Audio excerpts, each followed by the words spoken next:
Et nous sommes, en enregistrement. Bonjour Juliette, je suis ravie de vous retrouver aujourd'hui pour, cette nouvelle interview. Alors, au cours de laquelle on va évoquer votre parcours de thérapeute. Est-ce que dans un premier temps, je peux vous laisser vous présenter? Oui, bien sûr. Donc, je m'appelle Juliette Phillips.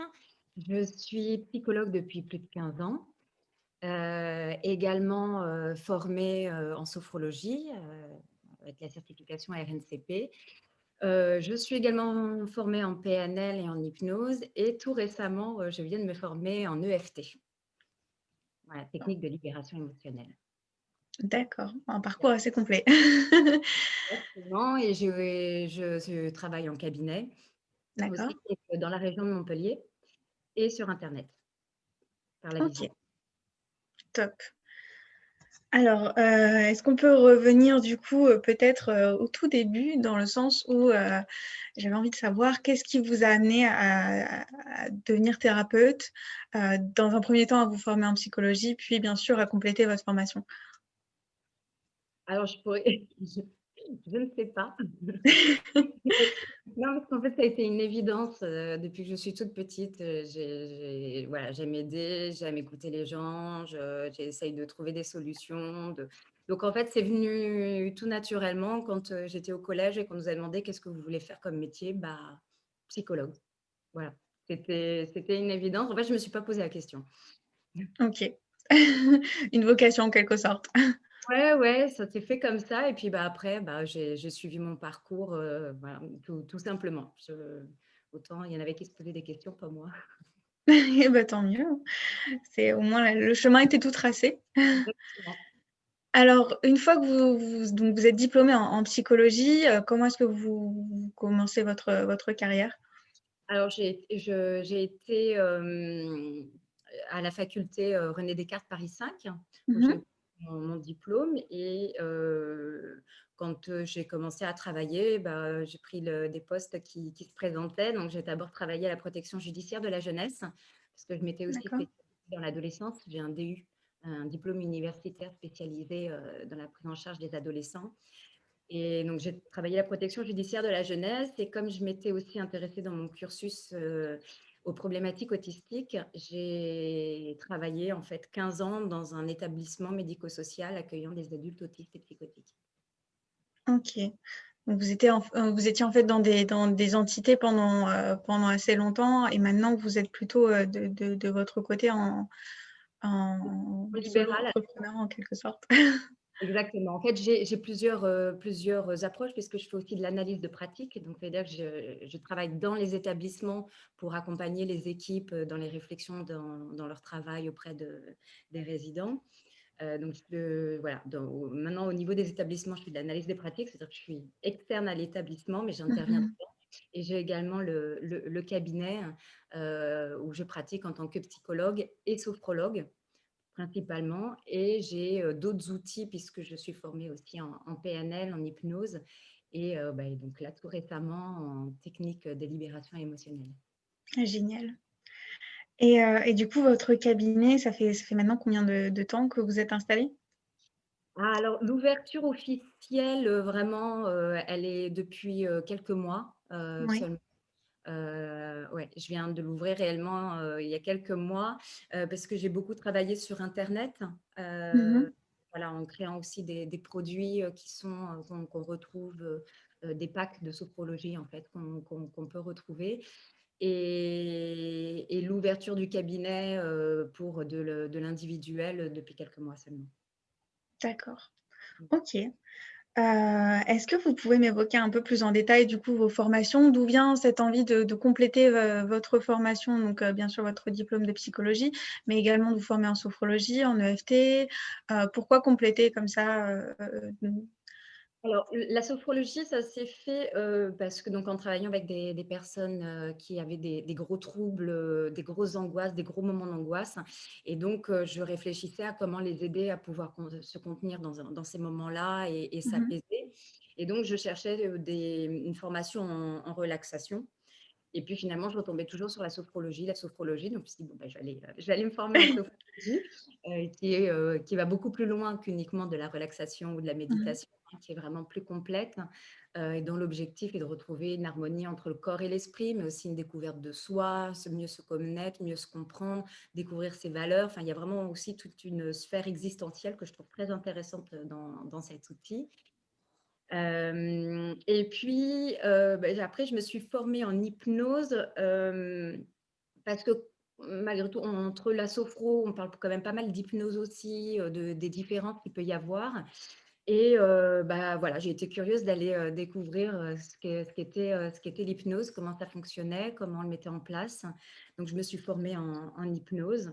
Et comme l'hypnose est quand même avec beaucoup de bases de PNL, j'ai voulu aussi aller un petit peu plus loin sur les outils de PNL, sachant que moi, à l'origine, je suis plutôt sur des outils en tant que psychologue vraiment clinique, plutôt d'obédience psychanalytique, enfin voilà, beaucoup moins sur de la PNL à l'origine, mais voilà, maintenant j'ai un peu, j'ai les deux, j'ai les deux approches. Et ce que j'ai aimé, c'est que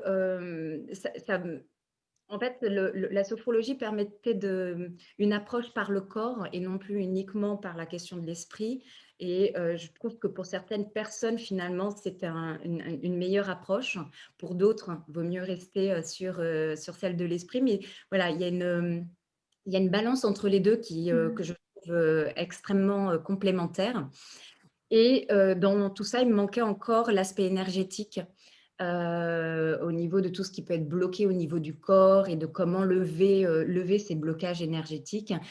Et ça fait quelque temps que j'avais entendu parler de l'EFT. J'avais envie de découvrir et d'aller un peu plus loin, en fait, d'avoir vraiment un panel d'accompagnement possible pour que quand quelqu'un vienne me voir, je puisse dire, OK, je crois que les personnes ne savent pas elles-mêmes, en fait, quand on a besoin, à un moment donné, on a besoin d'aide, mais je trouve que déjà, quand on est professionnel, ce n'est pas toujours très évident de tout connaître, tout comprendre. Donc, je me dis, voilà, les personnes disent, ah, mais tu penses que je devrais aller voir quoi? Un sophrologue, un psychologue, un hypnothérapeute, plutôt faire de la psychologie énergétique. Voilà, moi, l'idée, c'est d'avoir tous ces outils, pouvoir en discuter avec la personne quand elle arrive, qu'on voit ce qui peut correspondre au mieux, et puis du coup, d'utiliser l'outil qui semble le plus adapté.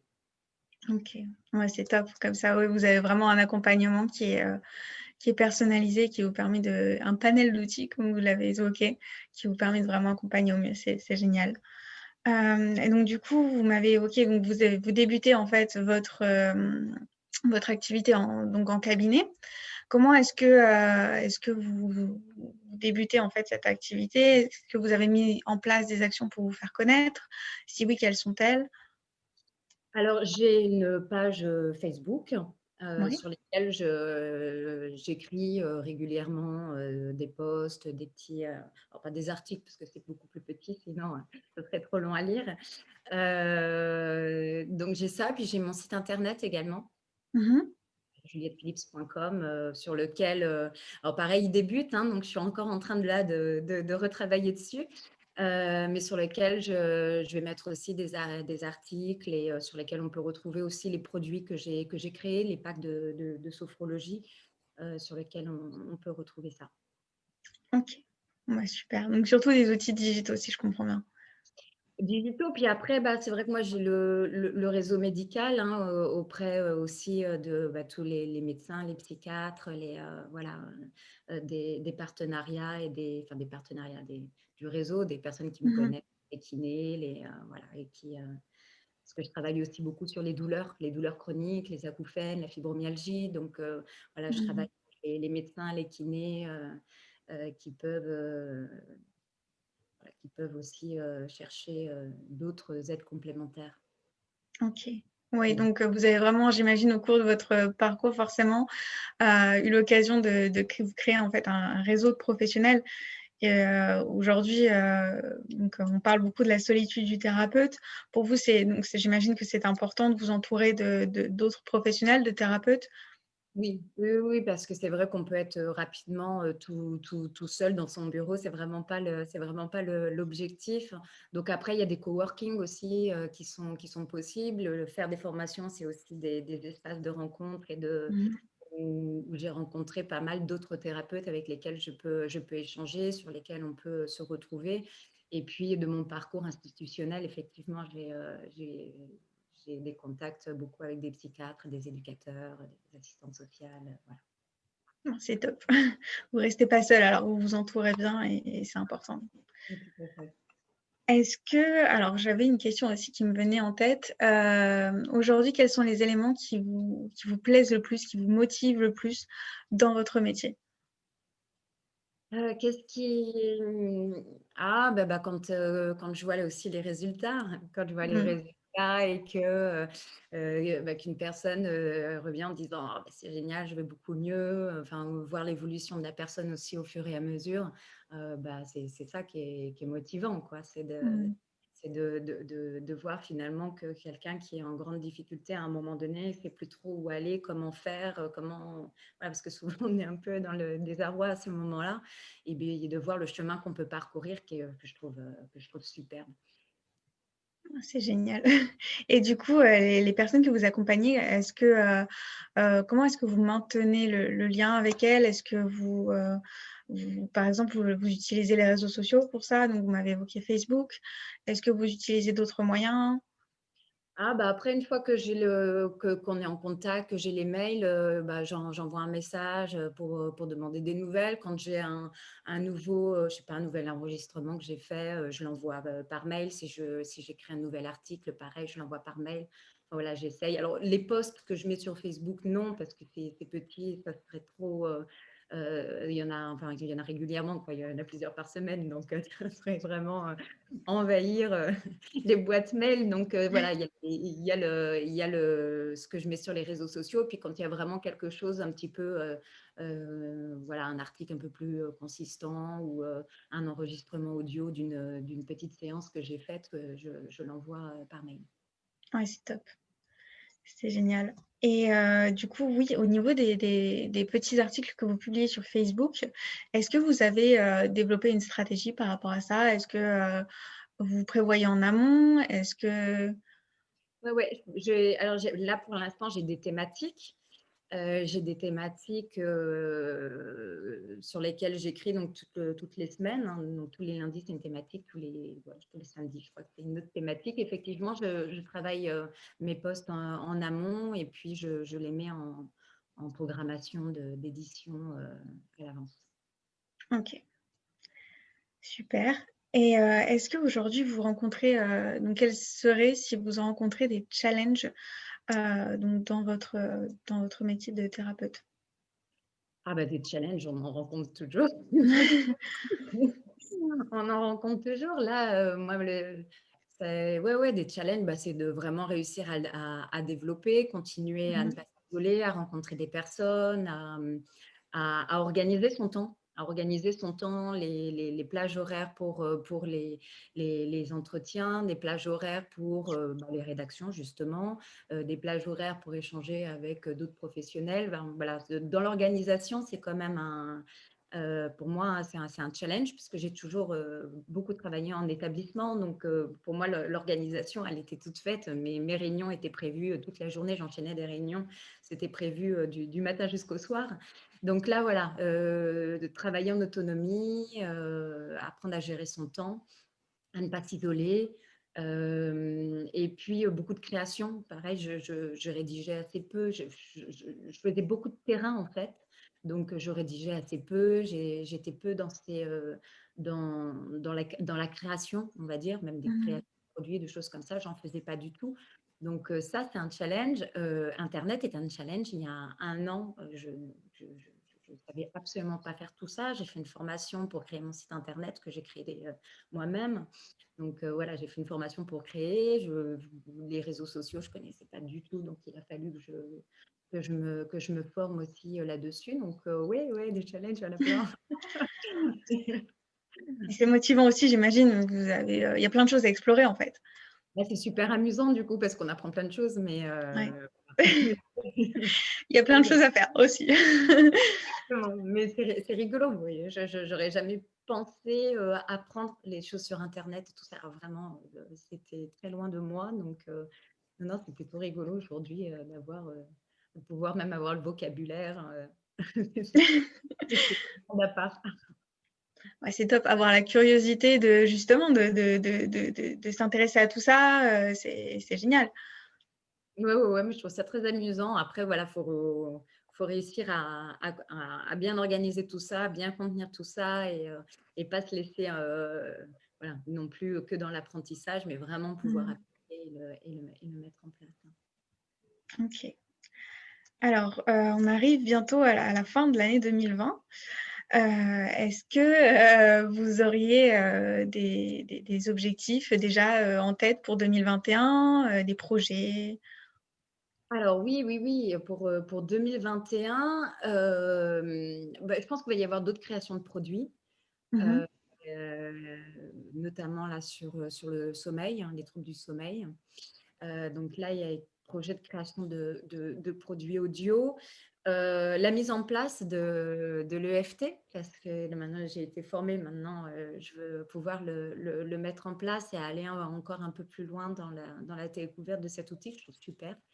Vraiment très, très chouette, hein. Donc ouais, de le mettre en place et puis, bah, là, moi, l'ouverture du cabinet, elle est toute récente, donc de pouvoir vraiment développer le cabinet et aller dans cette voie-là. Super, on a des super projets.